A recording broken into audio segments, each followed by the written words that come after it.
भाजी की रेसिपी सबको बहुत पसंद आई है, इतनी टेस्ट बनी थी कि ये जल्दी ही खत्म। गोभी, गाजर, आलू, चुकंदर, मटर, थोड़ा सा नमक, पानी, इनको हम करेंगे अच्छे। सब्जी हमारी बॉईल हो चुकी है, हम ब्लेंडर की हेल्प से इसको अच्छे से ब्लेंड कर देंगे। इसमें हम ऐड करेंगे जीरा, लहसुन, प्याज, ऐड करेंगे शिमला मिर्च, तो अच्छे से पका देंगे।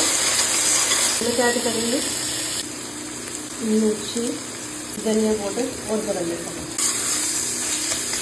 डालेंगे पाव भाजी मसाला, सूखा धनिया, इसमें टमाटर प्योरी डाल देंगे।